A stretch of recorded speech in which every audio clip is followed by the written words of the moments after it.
Good afternoon, everyone, and welcome to this Canadiens edition of LANGERR at the Mic Live. I might have started the intro again a little early there. So, retrospective recap of the Montreal Canadiens 2019-2020 season. We're going to look at the regular season and the playoffs. And as you know, we saw two different Montreal Canadiens teams that played in the regular season and playoffs. So, we're going to see what's different, what's similar. We're going to make any connections if there are, and we're going to talk briefly about where the Canadiens can go ahead of this and what they will do and how they can approach this 2020 off season upcoming. And so let's get right into it. So as we know, the Montreal Canadiens this year, they played 71 games before the lockdown happened from the COVID-19 pandemic. And obviously, just before I get a little bit further, if you enjoy watching my commentary, then be sure to like this video and subscribe to my channel and follow me on Twitter at Mike LANGERR and on Instagram at Mike LANGERR as well. Descriptions will be in the link below once I upload this. So let's get right into the recap. So Canadiens played 71 games before the COVID-19 pandemic shut down the NHL and all professional leagues. They won 31 games. They lost 31 games, and they had 9 non-regulation losses for a total of 71 points. The point leaders among the forwards and players were Thomas Tatar with 22 goals, 39 assists, 61 points. Philip Deneau, 13 goals, 34 assists, 47 points. Max Domi, 17 goals, 27 assists, 44 points. And Brendan Gallagher, 22 goals, 21 assists, and 43 points. The leaders in goals were tied between Thomas Tatar and Brendan Gallagher. So as we can see right there, there's a strong need for greater goal scoring and offensive production on this current roster, at least during the regular season, because Thomas Tatar leading the team with 61 points is, even though the league was shut down due to the pandemic, leading the team with 61 points. Thomas Tatar being followed by Philip Deneau at 47 points is a very large gap between the leader and the second most productive player offensively on the team. So right there, that just shows that the need the Canadiens have for more offense and more offensive talent on their roster. And here's another couple of stats that I found really interesting. When outshooting their opponents, so when the Canadiens had more shots on goal in a game than their opponent, the Canadiens had 20 wins, 19 losses, and 4 regulation losses. So that right there shows that the Canadiens were, when they outshoot their opponent, they would lose, when typically you would think that if you're outshooting your opponent or outplaying your opponent, that you would have a better chance of winning. And the Canadiens clearly lost more games than they won when they were outshooting their opponent. I mean, obviously, if you count the non-regulation losses, and obviously when they were outshot, they lost more than they won as well. I saw that, but it's just interesting to see how, the fact that when the Canadiens are outshooting their opponent, they're losing more than they're winning. And here's another very staggering statistic. In games decided by one goal, the Canadiens were 3-13 in the 2019-2020 regular season. So that's a number that needs to change going forward if the Canadiens want to make the playoffs or contend for the playoffs. They need to be better in close games. And as we know, with all the blown leads that they had this year, the 2-goal, 3-goal leads that they had and the losses to Detroit as well, that needs to change, right? And I'm going to dive into this even a little bit deeper now.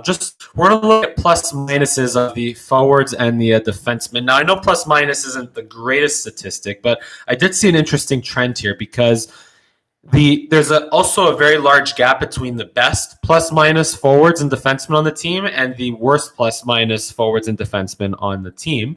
So if you look at the forwards, the best plus minus leaders were Philip Deneau plus 18, Brendan Gallagher at plus 9, Thomas Tatar and Paul Byron tied at plus 5.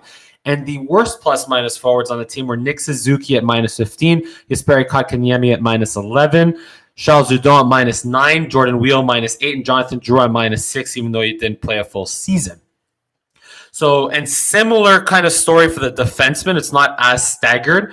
Shea Weber was the best at plus 8, and Ben Sherratt, Victor Mete were tied at plus 5, and Jeff Petrie is a minus 10, and Brett Kulak is a minus 1. Now, here's what I can, again, plus minus isn't the best statistic overall, because look, if a defenseman's playing his position but his partner isn't, or if the forward's not back checking, then then that's more on the fault of the forward. But anyway, what is still interesting here is that the top three forwards, right? The top three, or sorry, the bottom 9 forwards did not play very well defensively, consistently well defensively.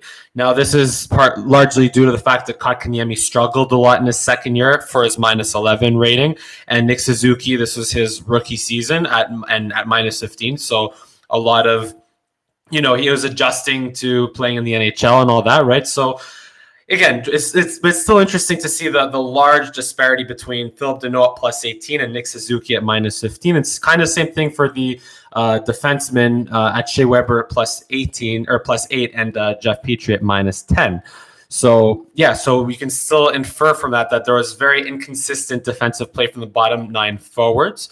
And also, here's another thing, the third pairing, the third defense pairing, right? Because now, largely due to injuries and whatnot, there were a lot of changes along the bottom 3 or bottom 2 in terms of the Canadiens defense core during the regular season. And that, I think, is a large reason why that third pairing, which I mentioned, guys like Olofsson, guys like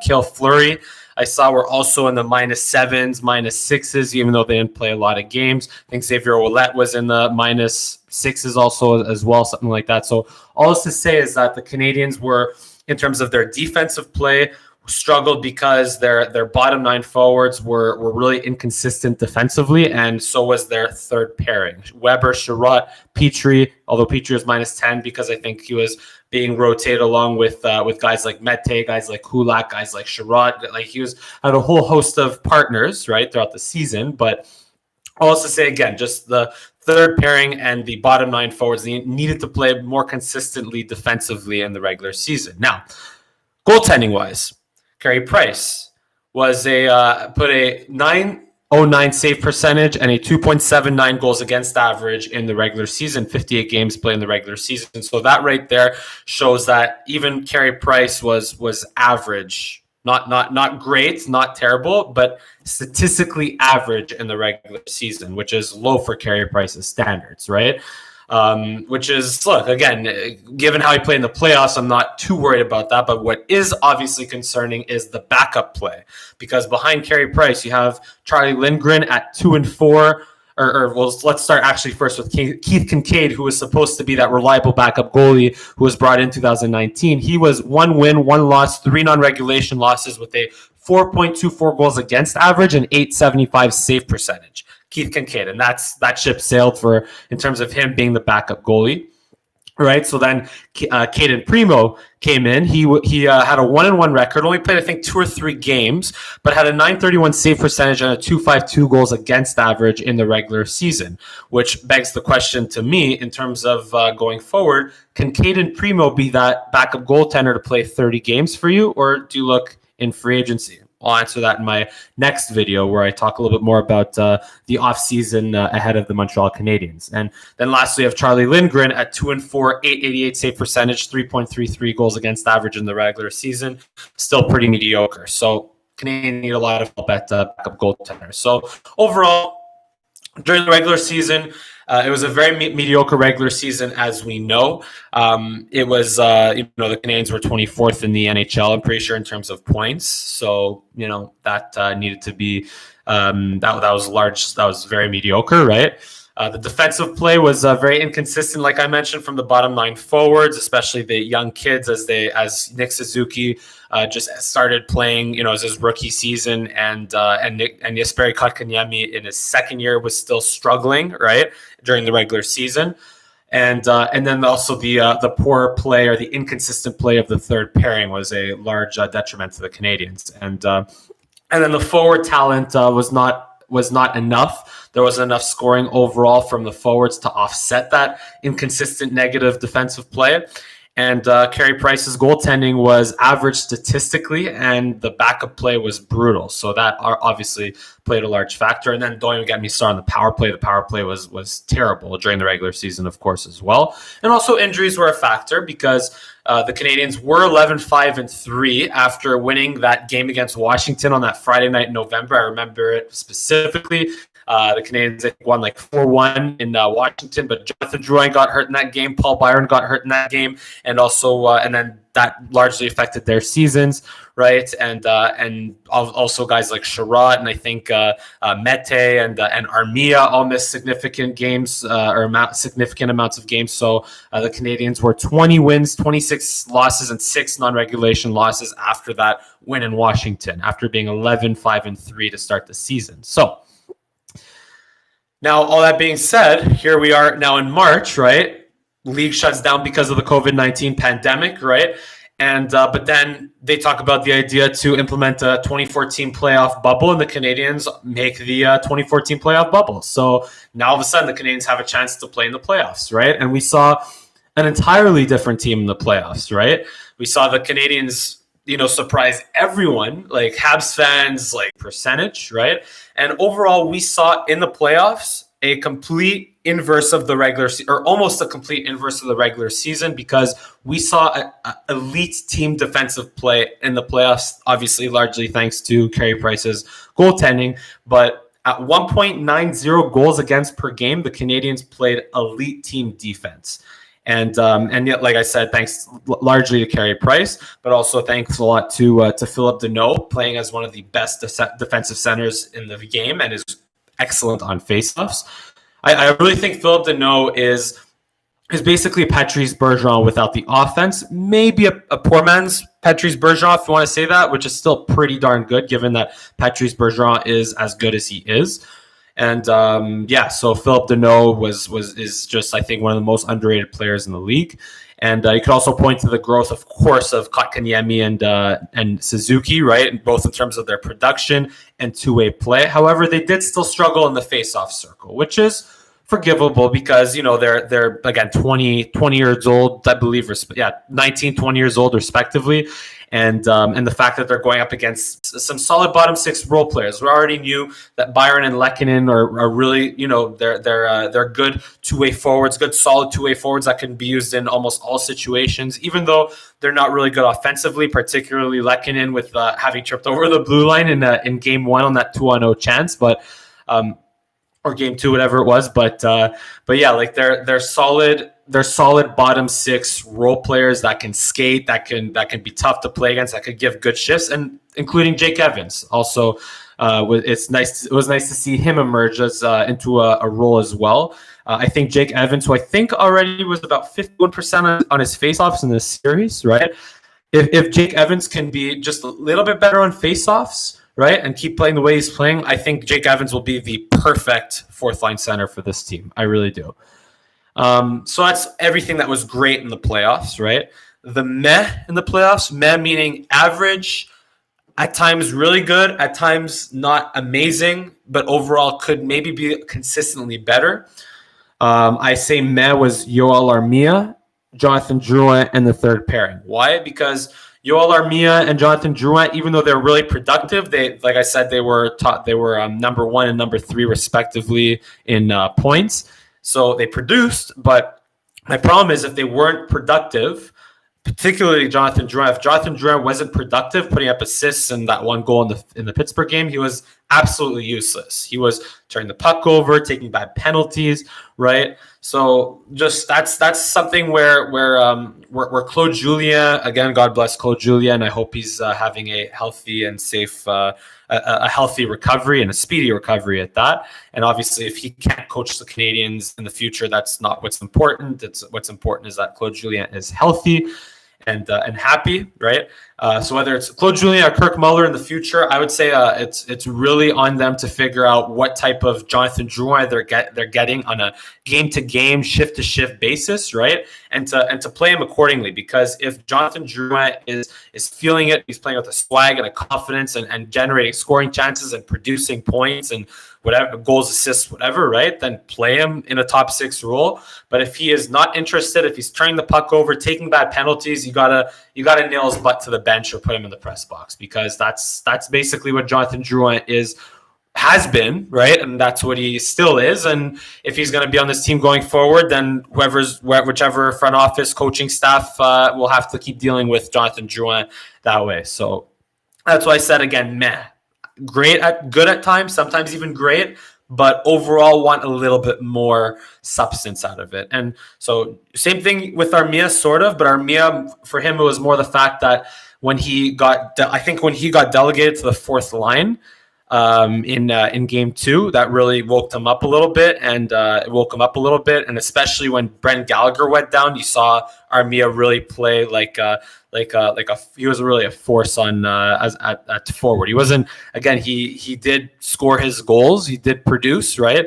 And it wasn't enough to help the Canadiens win this. Very inspiring to see Armia play the way he did, especially in Game 5 and Game 6 in that Philadelphia series. But it took him a while to get there, which is why I'd want to see a little bit more consistency out of Yoel Armia going forward. And then lastly, the third defensive pairing. So I said the top 4, solid: Weber, Petrie, Sherratt, Kulak, right? Solid. You know what they're going to be. You know what they're going to do, right? But the third pairing, I would say, was a lot of people were criticizing the play of Mete and Xavier Ouellet. But I think, you know what, they played overall. They didn't hurt the Canadiens too much. They weren't like Jack Johnson in the Pittsburgh series, the way he negatively affected Pittsburgh. So what I say is that they were okay. They were decent. Obviously, you want more out of them, because I feel like every time they were on the ice, their play was very anxiety inducing, right? So that's why I say, like, solid, didn't hurt the team too much, but you want a little bit more consistency out of the third pairing, out of Mete and Ouellet, or whoever is on that third pairing, because especially since it was such a big weakness during the regular season. And now the not so good of the Montreal Canadiens in these playoffs. You had Tatar was just MIA. Thomas Tatar was just MIA. He was one of the few guys, again, led the team in points in the regular season, but just having completely fallen on his face in the playoffs, just whiffing on, just not making plays, just not being in the right plays at the right time, or just not making plays, except for those 2 goals they scored in Game 2.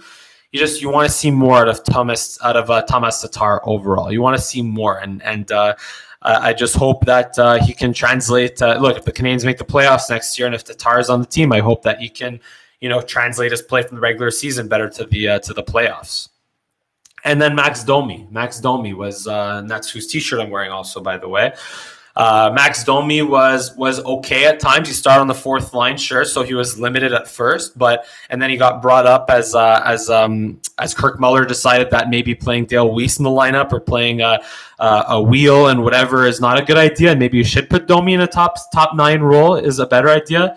So he did, but you would have liked to have seen a little bit more out of Max Domi. You would have liked to have seen a little bit more fire, because he did have that 3-assist game in Game 2. So credit for that 3-assist game in Game 2, but we needed overall more out of Max Domi, and he's a restricted free agent this offseason, and actually he did have to bring it up, but he deleted the Canadiens off his social media account. So we'll see what that means going forward.